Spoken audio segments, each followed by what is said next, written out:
Welcome to Chamonix. Bienvenue à Chamonix. We left the fair margin of the beauteous lake of Geneva and entered the Alpine ravines, tracing to its source the brawling Arve River through the rock-bound valley of Servox. Beside the mighty waterfalls and under the shadow of the inaccessible mountains we travelled on, while the luxuriant walnut tree gave place to the dark pine, whose musical branches swung in the wind, and those upright forms had braved 1,000 storms, till the verdant sod, the flowery dell, and the shrubby hill were exchanged for the sky-piercing, untrodden, seedless rock, the bones of the world, waiting to be clothed with everything necessary to give life and beauty. There is nothing of Geneva itself in it that can repay you for the trouble of walking over its rough stones. The houses are high, the streets are narrow, many of them on the ascent, and no public building of any beauty to attract your eye, or any architecture to gratify your taste. The town is surrounded by a wall, the 3 gates of which are shut exactly at 10 o'clock, when no bribery, as in France, can open them. La Clément, Lake Geneva is at our feet, and a little harbour contains our boat, in which we still enjoy our evening excursions on the water. Unfortunately, we do not now enjoy those brilliant skies that hailed us on our first arrival to this country. An almost perpetual rain confines us principally to the house, but when the sun bursts forth, it is with a splendour and heat unknown in England. The thunderclouds that visit us are grander and more terrific than I have ever seen before. We watch them as they approach from the opposite side of the lake, observing the lightning play among the clouds in various parts of the heavens, and dart in jagged figures upon the piny heights of Jura, dark with the shadow of the overhanging cloud, while perhaps the sun is shining cheerily upon us. One night we enjoyed a finer storm than I had ever before beheld. The lake was lit up, the pines on Jura made visible, and all the scene illuminated for an instant, when a pitchy blackness succeeded, and the thunder came in frightful bursts over our head amid the darkness.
Firmin Abauzit, a Protestant theologian born in Uzes after the revocation of the Edict of Nantes, took refuge in Geneva, travelled and entered Chamonix Valley before Saussure.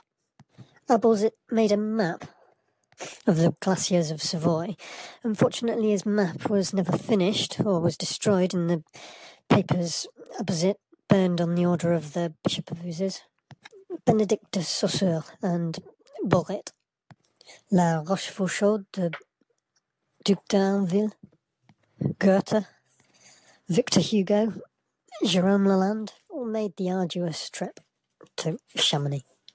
Little change since Roman antiquity, and the pastoral visits of bishops from the 11th to the 15th century to the priory of Chamonix. The Geneva scholar Saussure dreamed of installing his instruments at the top of the white mole hill that is Mont Blanc and collect alpine plants. Mineralogical explorations needed the boldest crystal seeker guides. Voyage dans les Alpes. Geneva to Cluse occupies a chapter. Cluse to Sallanches, a chapter. Sallanches to Chamonix. From Sallanches, the charabanc demountable carriage gives way to the ass.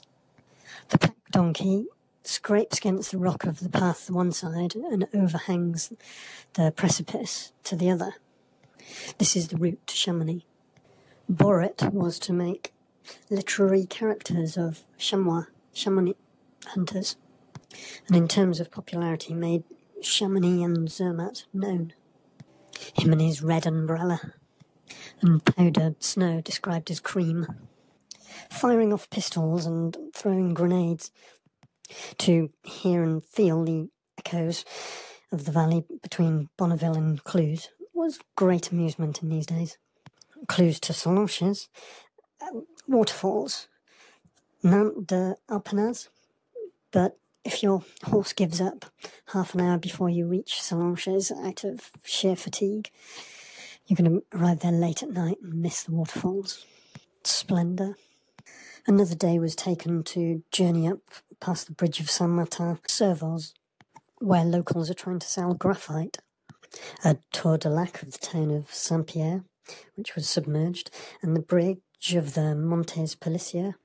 The village of Fouilly and Montcor, crossing the river Arve and arriving at the priory, marks the start of the Chamonix Valley. Wyndham, an Englishman in 1741, with experience of Egypt and the Arabic Levant, popularised the glaciers as the coolers. The priory, the only place to stay in town. Or rather, Chamonix, the village on the northern edge of the river Arve. Napoleon I's Josephine was to visit Chamonix, and Napoleon III and Eugene. Things had improved by the time of Victor Hugo's visit in 1825. In Sallanches, you leave your car. From this village to the priory of Chamonix, the journey is made in charabancs, harnessed to mules and formed of a single transverse bench where one is seated sideways under a kind of small leather canopy. The 4 panels can be lowered in the event of a storm. This new way of travelling warns you that you are passing, in a way, from one nature to another. Here you are entering the mountain. The round, flat hooves of horses no longer suits these rough, steep and slippery paths. The wheel of ordinary cars would break in these narrow paths, constantly torn by points of rock and broken by torrents of water. You need light and solid carts that can be dismantled in difficult passages and cross them with you on the shoulders of guides and muleteers.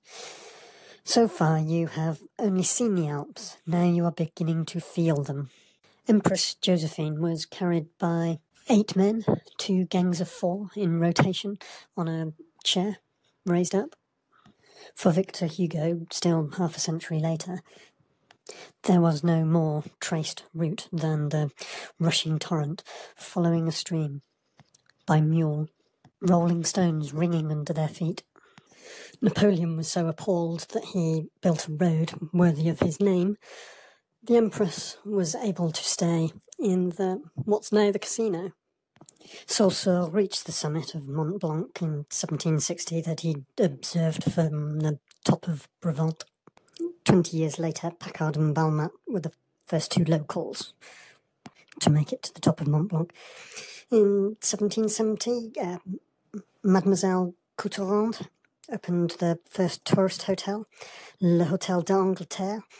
Though popular, it took 9 days for the huge number of British tourists to get to Chamonix. It was still a destination for the summer, mountaineers, painters, writers, Byron and Shelley, sporting enthusiasts often. The first Winter Olympics in 1924 was held in Chamonix. and cable cars just a few short years after. Suspended trains, they were called. In 1946, the ice grotto was carved into the mer de glace. 1955 got us the Aigues de Midi cable car. In 1965, the Mont Blanc tunnel to Italy, of the Aosta Valley. 39 souls died in the 1999 fire from a flour and margarine truck. Chamonix is a small town of 9,000 people, which becomes 60,000 visitors in the winter and 100,000 visitors in the summer, often cycling and hiking, mountaineering. Apart from the Victorian palaces, well spaced out, there's no real terraces. There's the modern hotel of the Alpina, imposing its vastness in the centre of town. But Chamonix is very much a valley rather than a conurbation. Thousands of small chalets separated out into old villages, all accessed by bus. Traffic grinds everything to a halt. Vallorcine up on the border, Argentière, Chamonix town, Les Ouches, are separated by the elevated motorway, the aqueduct that delivers you down to Saint-Gervais-les-Bains, 70 kilometres an hour. Still hugging the side of the rock and with a wall of death hairpin or two.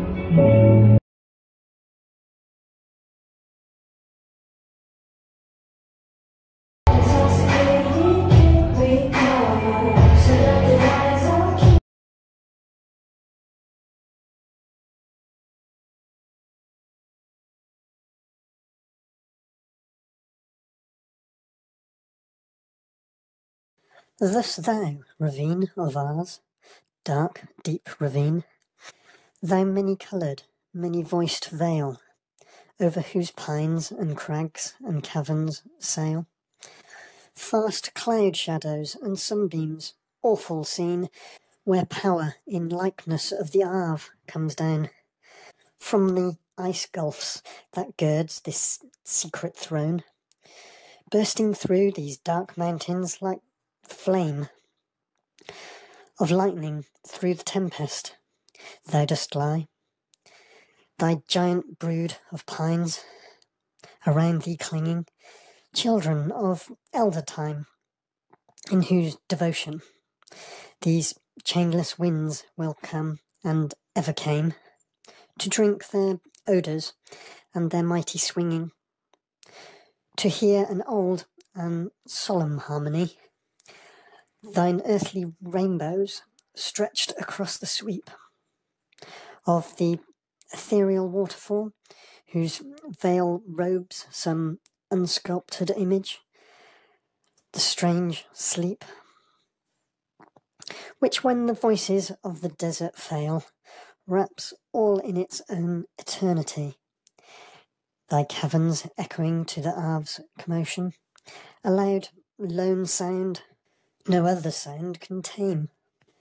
Thou art pervaded with that ceaseless motion, thou art the path of that unresting sound, dizzy ravine, and when I gaze on thee, I see, as in a trance, sublime and strange, to muse on my own separate fantasy, my human mind, which passively now renders and receives vast influencings, holding an unremitting interchange with the clear universe of things around, one legion of wild thoughts whose wandering wings now afloat above thy darkness and now rest, where that, or thou art no unbidden guest, in the still cave of the witch Posy, seeking among the shadows that pass by, ghosts of all things that are, some shade of thee, some phantom, some faint image, till the breast from which they fled recalls them. Thou art there. Yeah. Chamonix, lazy. Bring the heat. Can you all feel that? You all feel that?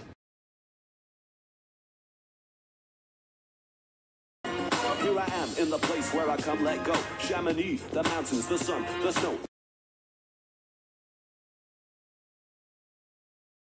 Every day like a pow day, every day hockey, all play, no work, all play, okay, yo.